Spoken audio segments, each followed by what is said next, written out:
morning, good morning, good morning. Welcome back to Coffee and Sports. This is the morning show. Missed the day yesterday, but we're back today. I'm the NFL Gene Shewall. To my right, it's the man that knows better. It's Mo Better. Hey, good morning, Gene. Good morning, chat. Welcome. Got a lot to get into. Football Thursday. Thursday night football is going to come at you tonight. We have an episode of Sideline to Sideline tonight. We got N1 later on. We're rocking and rolling with some of this basketball and NFL. It's one of the best times of the year. College basketball has just started. Cameron Boozer's dominating second half for Dukies. Listen, this college basketball season is going to be fun, Mo. Do you have I don't know how much college basketball you keep up with, but do you have a preseason Final Four or champion or a team that you think is going to run the table? I don't have a preseason Final Four, but I do think Duke is going to be there when it's all said and done. Carlos Boozer's son is the real deal. Hey, listen, they said he was playing soft. He said, oh, you want to see soft? I'll show you soft. Showed up, knocked it out the ballpark, second half dominated. I like Purdue, Braden Smith, senior guard. I love teams that have senior guards coming into the tournament. They're the guys that can control the offense fully. I'm a fan. We'll see how that plays out, but I'm looking forward to a really fun year. Florida, one of my picks to make to the Final Four, is already 0-1. Last year's national champion. I think that was super interesting. So, well, obviously, we can get into that a little bit more too. But let's talk about NBA. Let's talk about what happened last night. And Spurs 5-0, losers of 2 straight. Lakers 7-2, no LeBron, a little bit of Luka magic. Down 10, well, not down 10, down 8 going into the fourth quarter. They win the fourth quarter by 10 points. They've beaten the Spurs, the Trailblazers, the Heat, the Grizzlies, and the Timberwolves to win 5 straight games. Mo, tell us how your Lakers are doing it. Look, I think they've just gotten a lot of really great ball movement. Before Austin Reeves went down, he showed you he could be a facilitator as well as a shot creator. Now that Luka's back, look, Luka's always been a great offensive player. And the attention that he draws, he creates opportunities for his teammates. They've been getting solid play from Marcus Smart, Rui Hachimura, a guy that nobody talks a lot about to me. It's been big for them, Jake LaRavia. Great pickup in the offseason. He's been a really good, effective three-point shooter and a solid defender. Look, the Lakers are a solid team. And even though they won, it was an ugly win. I think they're a little bit overrated.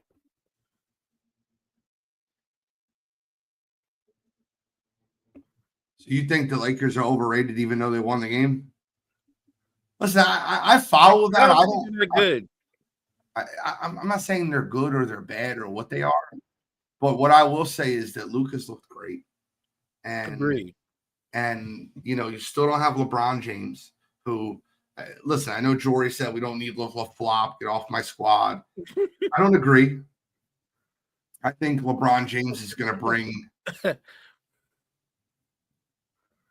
lot to the table. Rui played really well last night. Marcus Smart starting to get his footing. I said Marcus Smart was a huge pickup for them. DeAndre Ayton had 22 and 10. I don't know the last time I've seen DeAndre Ayton have 22 and 10 in a basketball game. To be fair, though, with Ayton, he's rolling to the basket. This is about Luka creating opportunities for him where all he's got to do is catch and finish. So he's been good in the role that they've put him in. And again, I'm fine with the record that they have. I would just say it's a little deceptive because if you really go between the numbers, they're a middle of the road offense and they're a middle of the road defense. And the only good team they've played to me has been the Spurs, and it's a young Spurs team who didn't play their best basketball last night. So I'm happy that the Lakers have the record that they have, minus LeBron and now minus Austin Reeves.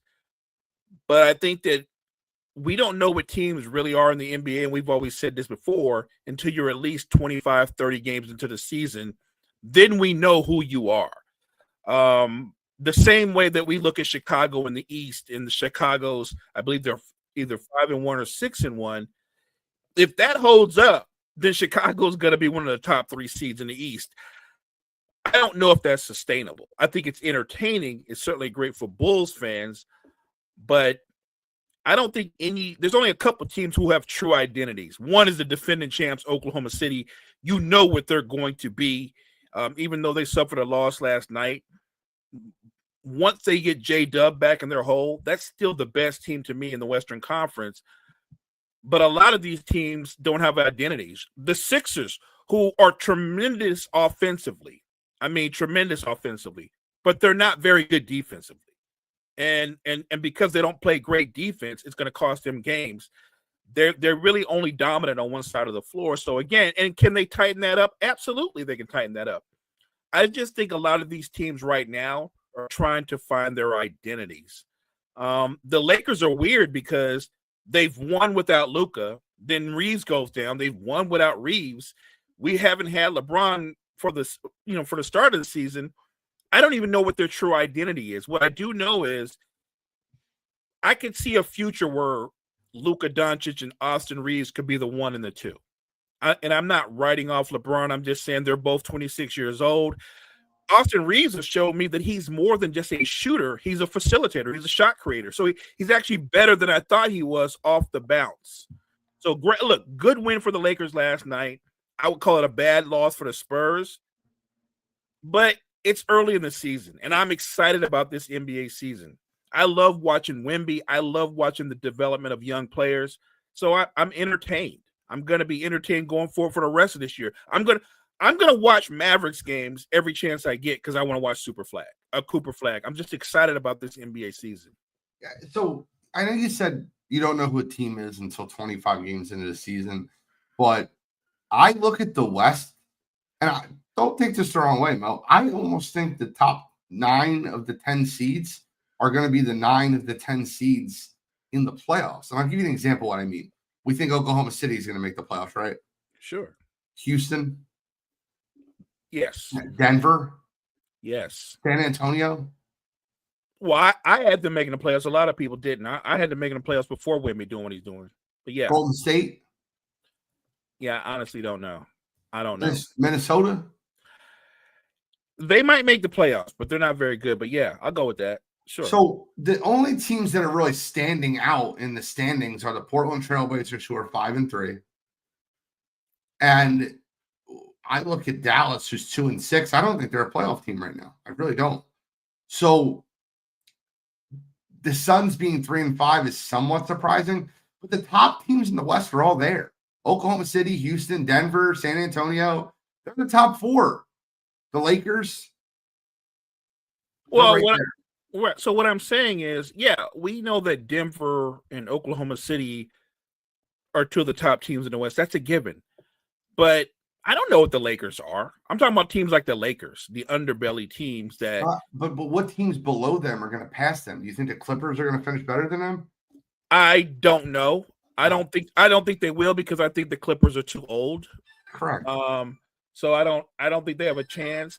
But where the Lakers finish in the standings, I'm not sure that matters because I don't like if they finish 5th in the standings. Do I think that means the Lakers are a legitimate title contender? No, it just means they finished 5th in the standings. You know what I mean? Like I get what you're saying. What I'm saying is when I look at the Western Conference, I think there are 3 teams that can come out of the West, but just 3 teams. I don't care about the rest of them. I would go 4, but I got you. Who are your 3? I'm wondering which one you're leaving out. Obviously, I'm going Oklahoma City. Yep. I'm going Denver. Yep. And I'm going Houston. San Antonio would be my 4th. No, I look. I'm excited for them. I think for them to go on a deep run with the core that they have, that would be surprising. Well, they lose Dylan Harper. They lose 2 straight games. Dylan Harper is going to be out for a couple weeks with a calf strain.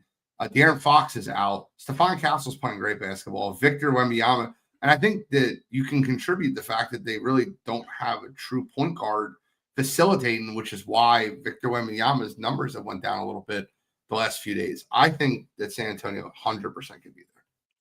Well, I think the biggest problem with Wembanyama is it isn't a point guard; it's him. He's doing everything from 23 feet out. He doesn't play in the post. He doesn't even play in the mid post or in the elbow. He can make the game easier for himself by not trying to do like we get it.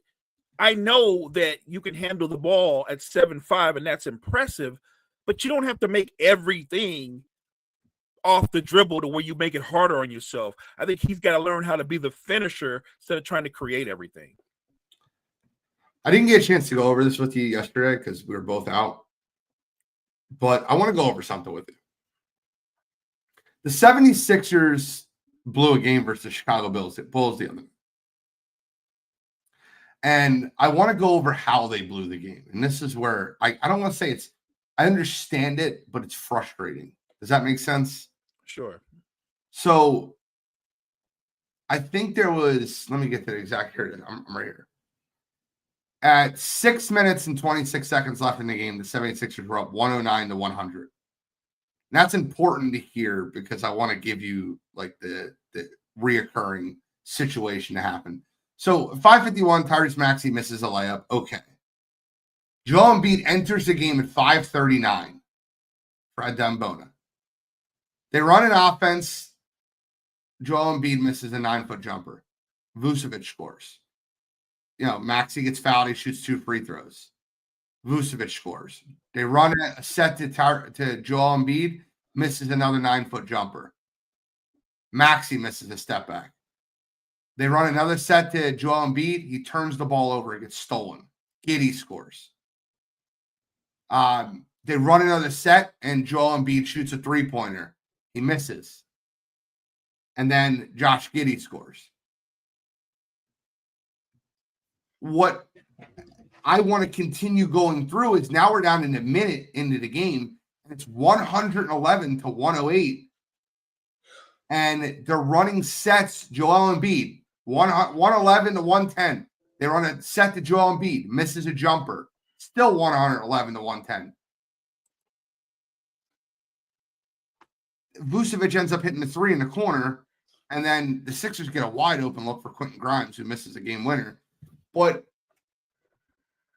do you think that the 76ers are a better basketball team without Joel Embiid? And I want to be very clear when I say it. I don't. But I think right now, they're a better basketball team when he's not on the court. I think you have to get the big man rolling and try to get him healthy come playoffs because they have no chance of doing anything playoff-wise going deep without Joel Embiid. I could be wrong. So, Brett, I see you joining. Mo, I just laid everything out for you. Mo, what was your thoughts on the way the 76ers finished the other night? I didn't like the way they kept force-feeding Joel Embiid the ball. I actually disagree with the notion that they need Joel Embiid. I actually thought the last 5 minutes showed you what he's not anymore. Like, Nick Vucevic is a good basketball player, but he looked like he had no problem scoring whenever he wanted to because he knows that Joel Embiid can't move anymore. I think that if you got rid of Joel Embiid and you went out and got a guy who was maybe not a natural scorer, but was a rim runner and a rim protector, the Sixers would be better off than they are with Joel Embiid. I would move. I've always said this. I would move Joel Embiid as quick as possible. And I know people say like, oh, you can't move that contract. Yes, you can, because there's plenty of franchises that desperately need to put people in stands.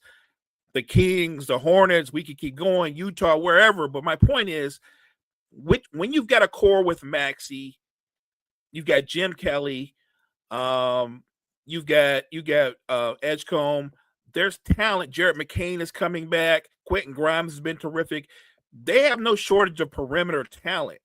What they need is they need a rebounder and they need a shot blocker. And right now, even when he plays, Embiid's not much of a rebounder. He's certainly not helped defensively because he can't move.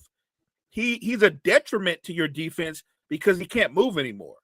So I just didn't like that they kept force feeding him the ball, trying to run the offense through him when clearly everything should have been drawn up for Maxey because Maxey could not only get his own self buckets, he create opportunities with his penetration. I was surprised that they kept force feeding Embiid the way they did, and Chicago fed off of that. Brett, I don't know how much of the Bulls 76ers game you've seen, but the last 5 minutes were absolutely brutal. I was reading this shot count and I watched it live, and they just kept running sets. And I think what Nick Nurse is doing is he's trying to get the offense flowing again and getting the big man's confidence back. And to be honest, early in the games when he has his knees, he's actually shooting the ball very efficiently. What were your thoughts on that and the breakdown of it? So I've kind of always kind of maintained this idea that I'm going to give Joel Embiid to like game 20 or 25, and then I'll make a more of a judgment on him because he's clearly right now trying to get his legs back from under him. I obviously still think he can be an impactful player on this team, but as of right now, I'm not sure. He's still clearly playing into shape. He looks winded at the end of games. So that being said, the end of that game, I just hope that doesn't start a bad habit of just give it to Embiid and try to let him cook in clutch time, right? Because I don't think Philly needs to do that anymore. That used to be, their big key to success. Just give it to Embiid and let him cook whoever's in front of him. But now you have multiple guys that can contribute. You have Max. You have an Edgecombe you can get going downhill and make something work. You don't just have, just you and a James Harden.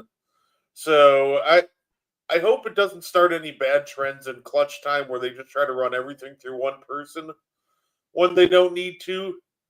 And when it comes to Embiid, that end of that Bulls game didn't look great, but I'm still willing to give him more time. I'm with Mo. I would love to trade him. I was giving it as a thought process of if we can't trade him, I would love to trade him. Do you guys think it's a possibility that the relationship he has with James Harden and the Clippers and the fact that they're a little older and they're kind of going all in, that you could get even if you have to throw in something and Embiid for a Zubac switch, and does that make the 76ers better? Does that make the Clippers any bit more formidable? The Clippers play a very slow style of basketball, which would kind of, I don't know, play to the strength of Joel Embiid. Am I just trying to sell myself on a trade that can't happen? No, I think there's a trade out there to be made. I don't know, because the Clippers are old because of the way they built that roster. Like Brett understands their roster construction. They put themselves in this position. To me, the same way we talk about Joel Embiid and other older stars, the Clippers should have just, bit the bullet and accepted the fact that you're not going to win a title in the Kawhi Leonard era. That's done. The James Harden era coming up now, they should have made moves for the future. And now you look at them and they got a core of guys that are 35 and older. Adding Joel Embiid to that team, I don't think it makes them a title contender. It just means that on that team, he'd be the rare young guy, if you want to call him that, on that team. But if that deal were made, I think the Sixers would get the better in the deal. Zubac would be exactly what you need. A guy that gets you a double-double that you don't have to run plays for, and he's in his mid-20s. What about Mark Williams from Phoenix? Mark Williams would be a good addition. Look, if I were Daryl Morey, the number one guy that I'd be pursuing, because we play fast, I need a center that is agile enough to run with my guys. And the guy to me that fits the bill perfectly would be the guy out in New Jersey with the Nets. I think Nicholas Claxton would be a perfect fit for the Sixers. Brett? So when it comes to an Embiid trade, I don't think it's a smart idea right now, just because with him just playing his way into shape, you're going to have everybody trying to lowball you. So if you're going to trade Embiid, I would maybe wait till closer to the trade deadline, let him get his legs back under him, see if you can get a couple of vintage games out of him. Because I don't really think his value is getting any lower than it is right now. So it's definitely possible to move him for a guy like, He gets injured again. That's it. Like you're basically playing with a string, and if the string snaps, it's done. Like the yo-yo falls away, it rolls down the street, it's gone. He gets injured again, you could just delete any trade. So like you say his value can't get lower. Yeah, you're right. It could be 0. And that's the whole thing, though. If you wait for him and go, we're going to build up his confidence to get him strong, and then boom, the knee goes out again or something else goes wrong, his value will actually get much lower. And like you say, people can lowball them now. If he gets hurt again, now they're going to be asking for, like, we want Embiid and we'll give you some Doritos back. Like, that's what you're going to get. Like, at some point, the offer is going to be, well, we're not giving you anybody from our core, but we'll take him off your hands and you guys get back cap space. But I think that's what the offer is right now for Embiid. I don't think anybody's willing to give up much of anything right now for him. He hasn't really looked all that amazing coming back. Right now, I feel like you're just going to get a role player and some, cap relief if you trade him right now. So that's kind of what I'm trying to say, though. Like, if you want to get like an actual like key piece to your team back, I think it's just more better to roll the dice, see if he can stay healthy and play well for a while, and then try to move him. Because at this point, if you trade him now, you get cap relief. If he gets hurt again and you try to trade him, you're probably going to have to give up a pick and get cap relief, which is about his value right now. So that's all I'm going at. I think it's just smart to ride it out with Embiid for a while and see if you can get that value up. Because even if he gets hurt again, I don't think its value is too far off than what it is now. Let's change course. I appreciate it. Let's change course to the NFL. Haven't really got the opportunity to fully talk trade deadline with you gentlemen. And we're going to talk about it a little bit tonight on Sideline to Sideline. But when I examine, and this is me I am an Eagles fan. It's very obvious. I'm not like hiding that. But I also break down the NFL and I break it down on a level I feel like that is above the casual watcher. Is that fair? Like I'm not sketching butterflies over here. Like I know what I'm talking about when it looks like the NFL. I think that the Jets are the biggest winner in this trade deadline when I broke it down. I think they got extreme value for both players. And I don't know who made the worst trade. And I'll give you my example of what I mean. Sauce Gardner is not Sauce Gardner from his rookie year. He's not been that way since officials have been calling him for being too handsy. The scouting report on Sauce has always been, if they allow him to get away with the handsiness, the physical, he's an elite corner. But when officials start calling him for the pulls and the grabs he's a DPI waiting to happen. And the guy went out there and they got 2 first-round draft picks for him. Chris Ballard, a guy that was about to get fired going into this season, has gotten a revitalization with the Colts with Daniel Jones and Shane Steichen. They were about to clean house in Indianapolis. If Indianapolis was 4-5 right now, they'd all be on the hot seat. But they're 7-2. So they went out there and they mortgaged a little bit of the future to get Sauce Gardner corner. I think it's a terrible trade. And then I watch that trade and I go, well, what would be worse than that? I don't know. The Cowboys got 2 first-round draft picks for Micah Parsons and Kenny Clark. Kenny Clark's old as shit. He's on the back 9. Is that fair, Brett? Would you say that Kenny Clark's on the back 9? Very much so. They drafted a guy in the first round 2 years ago, Mozzie Smith. They trade him out. So can we say Mozzie Smith and Kenny Clark would be a wash in value? Kenny Clark's better right now, but he's older. Mozzie Smith, can we say it's a wash? So you basically gave up a first-round pick. And by the way, a lot of people didn't look at the writing in this trade. The writing of the trade is it's Green Bay's pick or it's Dallas's pick. Whoever has the higher pick in the draft, whoever's pick is better for the Jets, they get to take. So let's just say Green Bay has a quarterback injury and they finish in the top 10. Well, Guess what?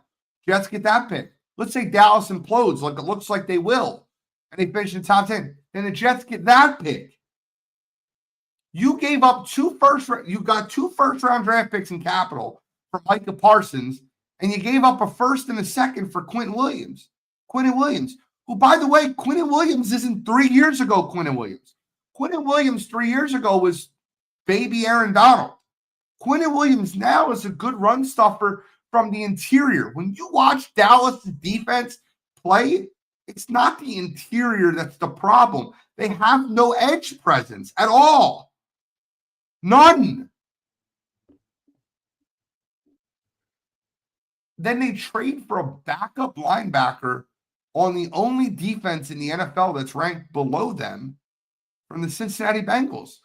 What am I missing? Am I an Eagles fan just looking at this with green goggles, or are these bad trades? I think the trades are hilarious. Like, it feels like the Cowboys did a little bit, but not enough. Like, they strengthened the interior, so it's hard to run up the middle, but also I can still just gash them the entire game with an outside zone run scheme. I get it. You wanted to get a young defensive tackle of the future because Kenny Clark is getting up there in age, and he's looking like, he's pretty much done. But yeah, I did not expect them to do this and give up on. I believe they actually got rid of Mozzie Smith too. Yeah. It's a challenge. You got better, but you pretty much had to admit your first round pick from just 2 years ago was a bust, and you gave up a first that you got in the Micah Parsons deal that could be a top 10 pick.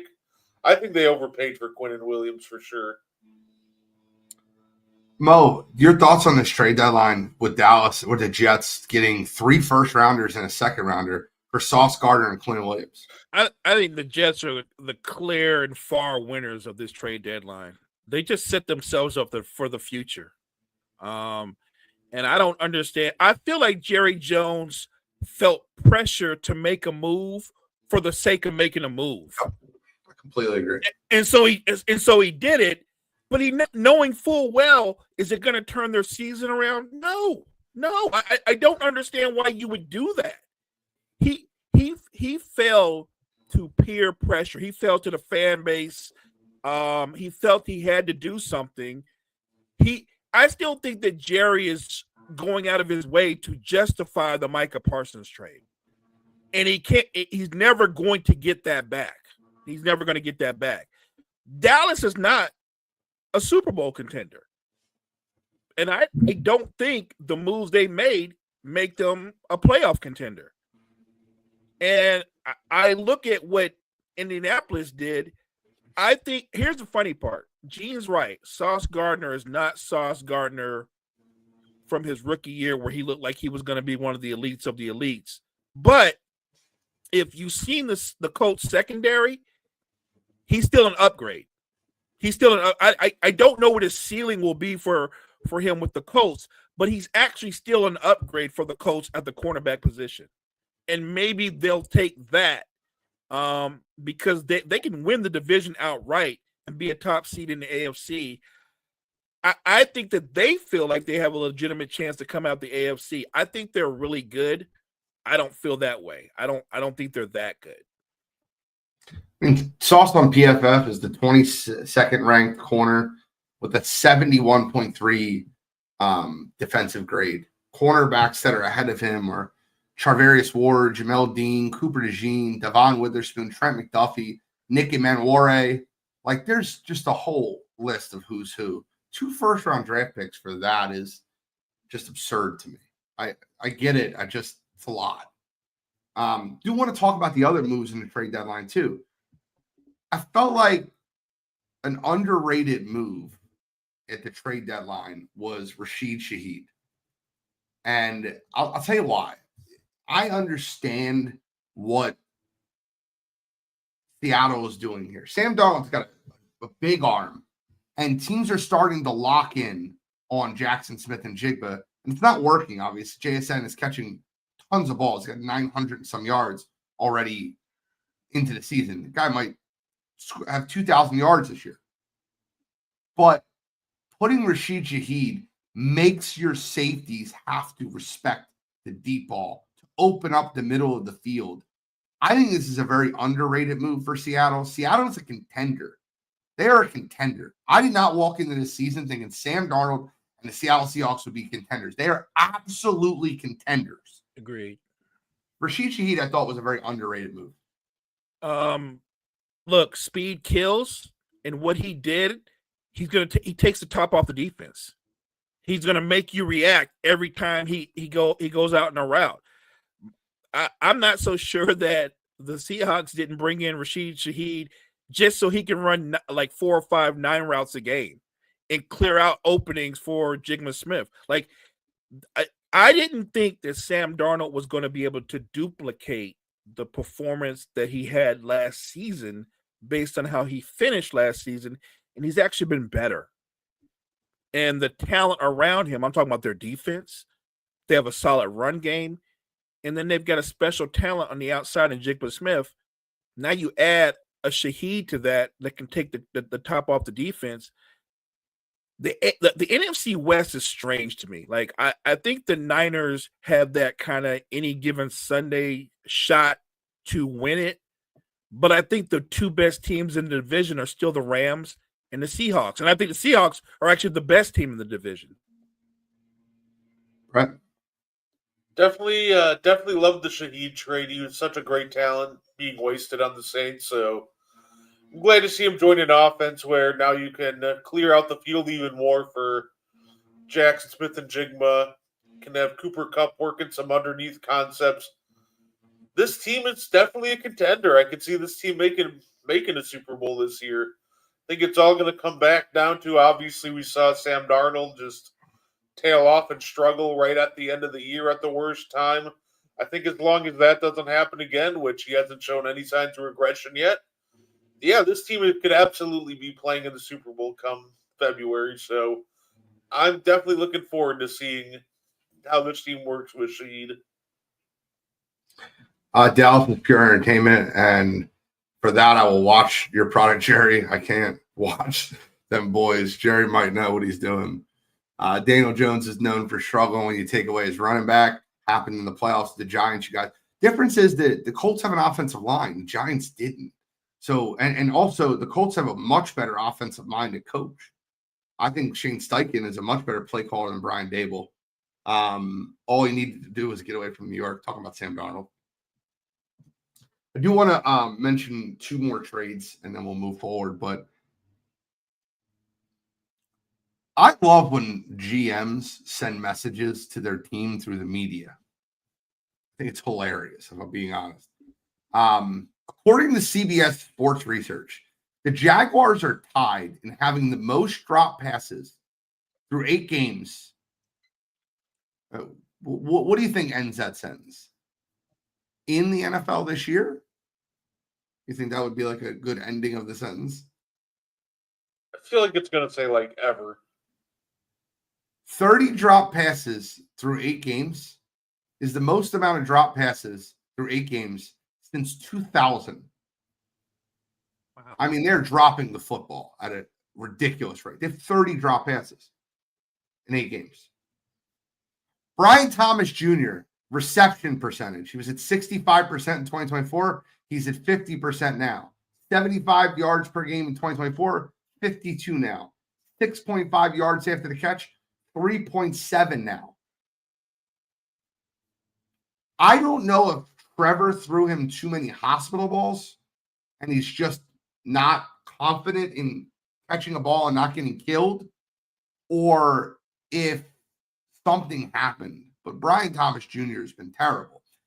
The general manager for the Jaguars traded for Jacoby Myers and said he has a superpower. He knows how to catch the ball and not drop it. That were the words that the GM said. I thought it was humorous.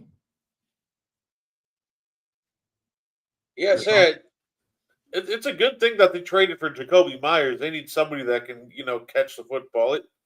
It's rough sledding out there for Jacksonville. It always feels like that they're so close to having a really good offense. They're just, missing the part of the game where you just catch the ball. It's so rough because it feels like that's why they're so inconsistent, right? They're like right there, and then it's like, well, we had a promising scoring drive, drop. Promising scoring drive, drop. If they could find some consistency on offense, there might be a really good football team and a really good quarterback in Trevor Lawrence. But we'll see how much the Jacoby Myers trade really helps them. Look, Brian Thomas Jr. is a talent, but bringing in a veteran receiver, a solid, who's going to be a solid target for Trevor Lawrence, I think that makes all the difference in the world. And maybe bringing in that veteran receiver, it helps Brian Thomas. I really think I think that could have that kind of impact. Trevor Lawrence has been getting killed by the media when, as Gene pointed out, he's actually thrown the football well. The problem is he doesn't have anybody willing to catch the football. I do think this is we came into this saying this is a make or break, not for his career, but I think for his future with the Jaguars. I say this all the time. Quarterbacks aren't always a product of their own play. They're a product of the system and the team around them. I think that Carolina is like a stop in like a quarterback's journey to becoming a better quarterback somewhere else. I'll give you an example of what I mean. Baker Mayfield was a Cleveland Brown. They gave up on him. Sent him to the Panthers. He's now successful with the Buccaneers. Sam Darnold was the Jets quarterback. They sent him to the Panthers. Now he's a successful. He went to the Vikings and the Seattle Seahawks. He's a successful quarterback now in the NFL. Just ship him through Tampa. Ship him through Carolina, and we'll find him a better home somewhere else. A lot of these quarterbacks that we wrote off, Sam Darnold, Baker Mayfield, they're successful in other places, in other systems. I don't know if Trevor Lawrence will be a part of that, but when I ask you guys, and I'll ask you guys all the time, the Chicago Bears are another one. Caleb Williams now stinks. This always happens, right? Justin Fields stinks. Caleb Williams stinks. They all stink. Chicago stinks. It's really what it is. It's called for what it is. Quarterbacks go to some of these places to die. If you're right, though, is that an indictment on Ben Johnson? Because Ben Johnson's supposed to be the guy, right? Yeah. And I told you before the season started that Ben Johnson was going to start making complaints about Caleb Williams if things didn't go as well as he wanted. But Kev. No, that was all the point I was trying to make is that you always say this. Ben Johnson's going to eventually say, if it didn't go well, with Ben Johnson going to say, like, well, he was already here. He's not my guy. You know what I mean? Like, I didn't bring him in. He was already here. That'll be his move, right? I need to bring in my guy. We add Miami to this list also. I thought like Miami. Listen, Tua stinks, and we all know Tua stinks. We've been calling Tua not a good quarterback for years on this show. It's not an indictment to Tua. I think he's accurate, but I think he needs to play on time in a warm weather environment. Like, you need way too many things to go right for Tua to be a good quarterback. Like, I think any quarterback that's in the NFL is a good quarterback in life. We're talking about comparatively to the NFL. Facts. And comparatively to the NFL, Tua needs a lot of things to go in the right direction. He needs timing. He needs weather. He needs elite receiving core, and you shouldn't need that to be successful in the NFL. You shouldn't need all of that. Daniel Dempsey said 25 years without a quarterback. Look, that's fair, but if we're going to go there, how long has it been for Chicago? How long has it been for the Jets? Because if you ask the Jets fans, the faithful, it's been since Joe Namath. We are a quarterback gravy. What's your team, by the way? I don't know your team. We're a quarterback team, period, which is why I don't like quarterbacks. I'm all defense, run game. It's got to be the Bears. Ben gets Caleb. Looks like he's still growing. Nothing special so far. I mean, he needs Jesus too. The Dempseys are going at it in the chat. That's Derek. Oh, that's wild. But At the end of the day, a lot of these quarterbacks, like I see the situation in Jacksonville, and I'm like, Jacoby Myers is going over there. I hope it works out. I hope that, but like if one of those guys gets killed this week trying to catch a hospital ball, Trevor Lawrence he relies on his arm talent way too much. I think he can be great if he learned how to play within a system, the right system. But last one, be a little bit selfish here. The Philadelphia Eagles made a couple moves, trade deadline. Re-signed Brandon Graham. He's probably not going to play much. More of a locker room guy, rotational guy. Probably not going to get on the field that often. You trade for Michael Carter, the second slot corner, gives you a little bit more depth. And if you have to move Cooper DeJean to the outside, you have Michael Carter, who's a pretty good slot corner in the NFL. They trade for Jair Alexander, which I think is an absolute Hail Mary. However, I think Jair Alexander is 2.5 years removed from being the best corner in football. He's 28 years old. Injuries have beaten the crap out of him. But if they can catch lightning in a bottle in a zone-style defense, which I think he would thrive in because he doesn't have to follow a receiver around the field, it's worth the risk. They gave up a 7th-round pick for him. Didn't cost much. But the big one is Jalen Phillips. Guy had his most successful year under Vic Fangio. The Eagles gave up a compensatory 3rd-round pick to get Jalen Phillips, which is basically the third they lost for Josh Sweat in 2027. Your thoughts on the Eagles trade deadline moves? Is it Howie season or is this a lot of nothing? I think it's Howie season. And I love it that Howie has the relationship he has with Vic Fangio where they can have a conversation and Vic can be like, I need that guy. I want that guy because I know how to coach him. I know what his strengths are and how he goes out and makes it happen. We can go at this ad nauseum. He is the best GM in the NFL, and it's not even close. He's making moves with the understanding we're in our window right now where we're the Super Bowl champs, but we can win another one or another one. So every move he makes is for right now. And I love that about Howie Roseman. Brett? I thought it was a good trade deadline for the Eagles. They like Jalen Phillips, and adding Carter just gives you some more, diversity on what you can do with your secondary. Jair, he's one of those guys that, give him a couple weeks, let him play his way back into shape. He's only played 2 games this year. Pretty much missed all of last year, so it might take a while to see return on that investment. But for a 7th-round pick, I think he's worth the risk if he doesn't work out. It's not really like you're giving up that much. You haven't drafted that much talent in this 7th, so I definitely think it's worth the risk for sure. I love it so far. We'll see how it plays out. I just think players can find second wins in winning situations.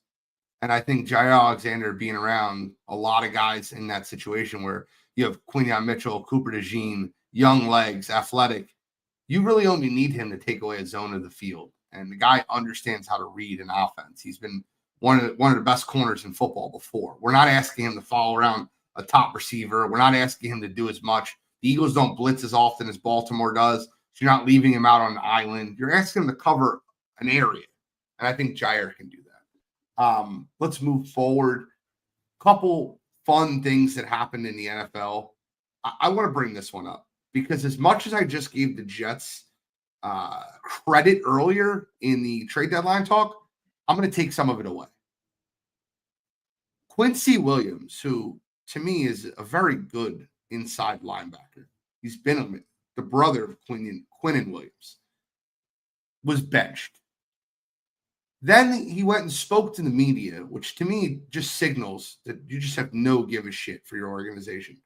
My coaches told me I was underperforming. I've been underperforming since training camp. Williams told ESPN after Wednesday's practice. Williams, who then went on to inform about it, coaches on Monday, described himself as a non-starting Jet. Yeah, I'll expect to be active, but I really have no clue on what my role will be. Aaron Glenn cut a guy earlier in the season, who's, by the way, on the Eagles roster, because he fumbled a punt and said, you cost this team a win. We don't have no place for you here. They traded Quinnen Williams, his brother, and Sauce Gardner. I want Aaron Glenn to be successful. I don't think he's doing a good job. I think the culture in New York is poor, and I think it's very obvious. With the defensive coordinator that comes over to be your head coach, you would thought the mindset of the team would be defensive-based. It's been bad. What are your thoughts on the Jets situation and Quincy Williams being benched? I was rooting for Aaron Glenn. I'm a big Aaron Glenn fan, but I come to the realization that, look, some guys are terrific coordinators. They're not head coaches. I don't think Aaron Glenn's a head coach. I don't think he has that thing where he can be an overseer and delegate responsibilities and be that guy. And I'm not saying that he's not a talent, but I think his lot in life is he's going to be a terrific coordinator. And look, clearly the people up top feel the same way. They have not fired him, but the moves that they're making, they're basically saying we're making moves for the future. This season's done. And I think when you do that, I'm not saying Aaron Glenn's getting fired, but it doesn't look good. It looks like they're making moves for the future around him, and I think he's going to remain the coach till the end of the season. But if they keep going down this spiral that they're going, how does he not get fired? Brett? So here's the challenge when it comes to Aaron Glenn, right? How much of this bad culture is on him and how much of this bad culture is just kind of on the Jets? Because they were a mess before he even got there.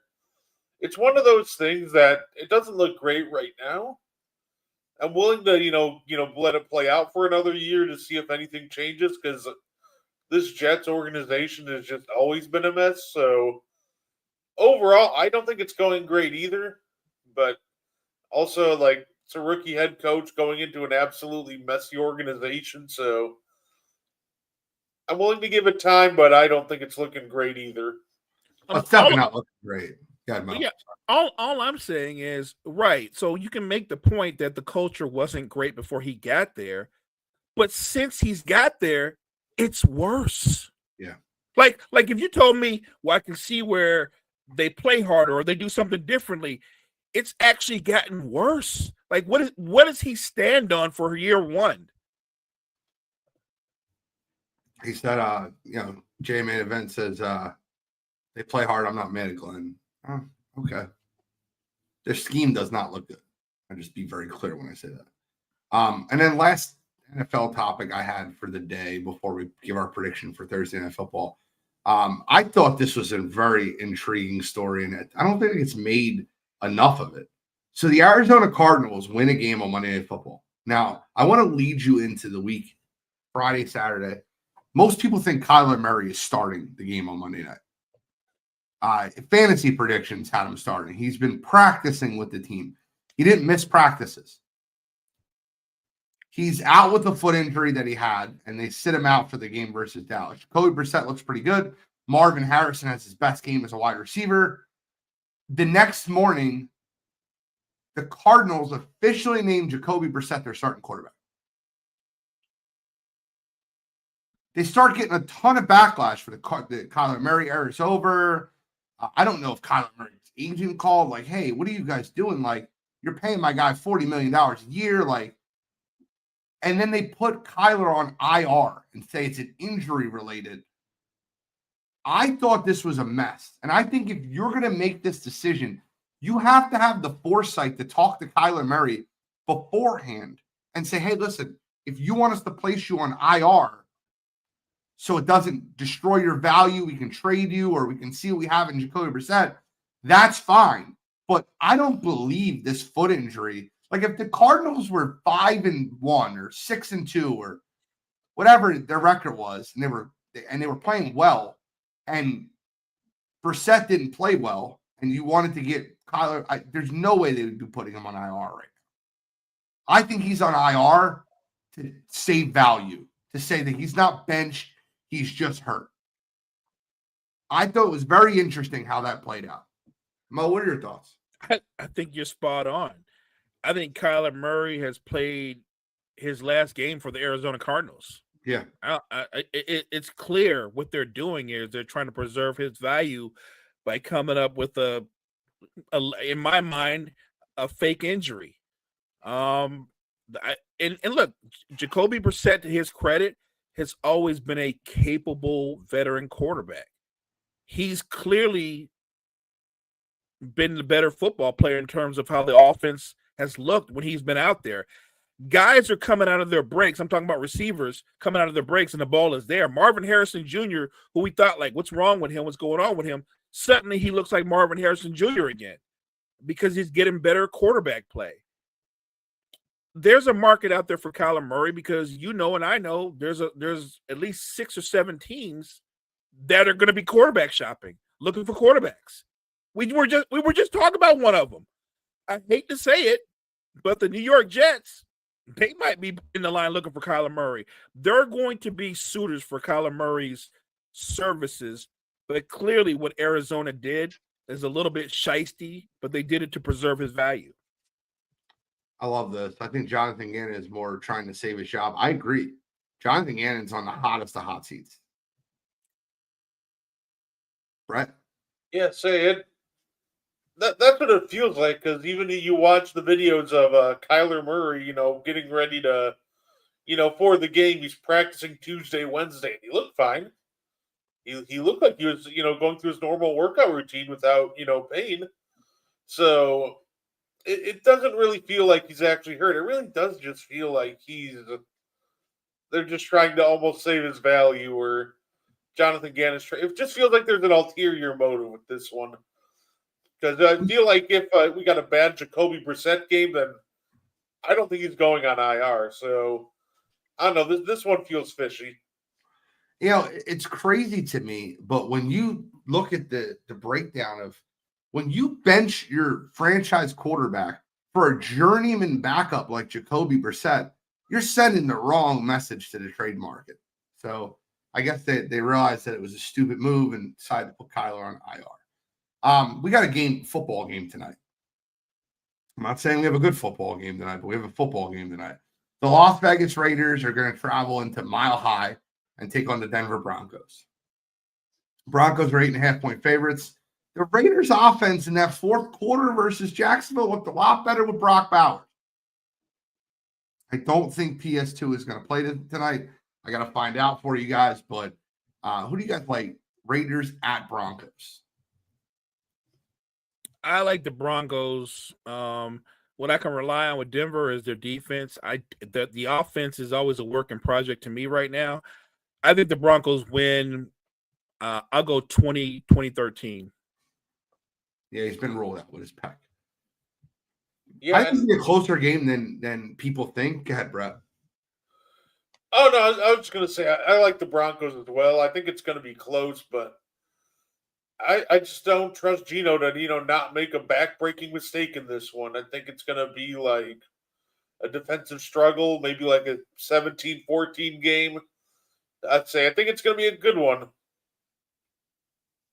I think it'll be a good football game tonight, too. I feel like that Bo Nix is like Jekyll and Hyde right now. It's the first 3 quarters and then the last quarter of the game.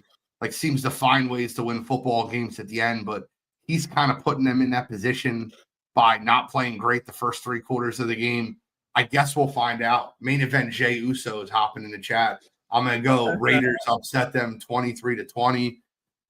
Listen, I'll remember this prediction if they win tonight. If the Raiders upset them tonight, I'm thinking Jay, main event, called it first. I'm not going to call that.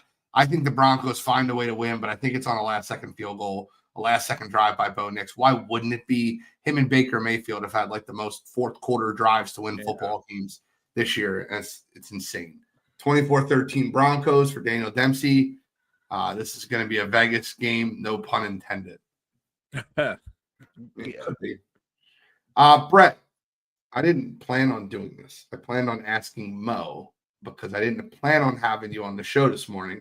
And I'm so thankful that you're here. Monday Night Football.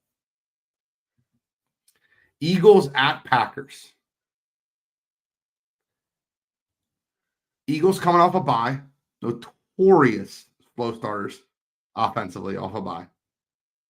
Packers coming off a very embarrassing loss and an injury to the number one receiver for the year, Tucker Kraft. Packers are 2.5-point favorites in the game. I don't know why, but I feel very, very poorly about this game as an Eagle fan. Bro, what do you think? So I made the prediction that the Packers are going to really confuse the world by beating the Eagles this week and then losing to the Giants the following week. That just seems to be the Packers script this year. When it comes to Green Bay, I think obviously I think this is almost like a prime. I wouldn't call it a trap game, but a prime like disappointment game for Philadelphia, mainly because obviously coming off of a loss to the Panthers, a lot of people are kind of clowning Green Bay for that. Say coming off of a bye, like you just said, the Eagles don't really get off to the fastest of starts. I think this could be a game where Green Bay's kind of angry and looking for revenge, and if that slow start occurs like it seems to do coming out of a bye for Philly, then it could end up being, I'm not going to say a blowout, but the Packers could just get off to a fast enough start that the Eagles can't recover from. So, and I kind of think that's what's going to end up happening. I think the Packers will just kind of be upset, and they'll use that to fuel an early lead that they'll be able to hold on to. Mo, who do you like on Monday night?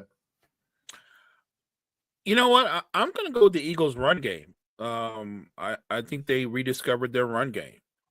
And I think Saquon's going to have one of those games. He might not have 100 yards rushing, but let's say he has 160 yards total offense between rushing and receiving and a couple touchdowns. I think the Eagles win the football game. I think it's a close football game, but I think Jordan Love is going to give you one, be it a fumble or an interception. I think Jordan Love will give you a turnover. The one thing I don't worry about much in this game, and I probably should, is the Packers offense against the Eagles defense. Losing Tucker Kraft, they don't have Jaden Reed. You have Matthew Golden and a who's who of Christian Watson, and I just don't fear their passing game versus our defense with Quignon, Cooper DeJean. I just don't. Maybe I'm being crazy when I say this. What I fear is the Eagles offense not moving the ball versus the Packers defense. The Eagles offensive line, hopefully the bye week was exactly what they needed, but the Packers have always been a good team stopping the run. And then you have Micah Parsons who can get after the quarterback. I think their defense and their defensive scheme, their attack style defense, zone style defense, gives the Eagles a lot of fits. I think this is a very low scoring game. 17-16, something ugly. I don't know who wins. I'm not going to predict the Eagles to lose, but I am not concerned with the Packers running it up points-wise versus us. He said, I'm totally worried about Green Bay's offense after 13 points versus the Panthers. Yeah, but this is coming off of a Jordan Love MVP campaign. Like, this is the first week where Jordan Love was mentioned in MVP talks. So, like, let's not forget the first 6 weeks of the season before we talk about that was 100% a look-ahead game. That was the definition of a trap game for Green Bay. They were looking forward to the Philadelphia Eagles game on Monday. They had the Panthers, who's not a good team, at home. They were 14-point favorites. Everyone knew they should win the game, and they didn't. So it is what it is. Yeah, look, I think it is going to be a low-scoring game. I agree with that. And I do think it comes down to the line of scrimmage. And maybe it comes down to who's more effective running the football, Josh Jacobs or Saquon and company. I'm leaning towards the Eagles. They've never had their offensive line fully healthy, but I think the bye week buys them that opportunity. I think in a low-scoring game, I'm going to take the Eagles. All right, that's our time, gentlemen. We got to wrap up. Any final thoughts? I'll see you guys tonight, sideline to sideline, 7 p.m. Eastern Standard Time. Any final thoughts, gentlemen? I love the chat. Appreciate the energy, especially for main event. Damien's always doing his thing. Hey guys, make sure you check out Brett and I later on tonight at 9:00. We're doing and one. Brett's come up with a little fun thing. We're gonna do John Morant or so. Make sure you guys check us out. Make sure you check out Sideline to Sideline tonight too. All right, Brett, any final thoughts? Yeah, I'd say, look, I know Tucker Kraft's down, but don't count out Green Bay just yet. Their offense still has the potential to continue being explosive. All right, well, thank you guys for tuning in this morning to Coffee and Sports. I'm the NFL genius, Gene Walzak. He's not guarding the 2, he's guarding the 3. And the man that knows better, it's Mo Better. We are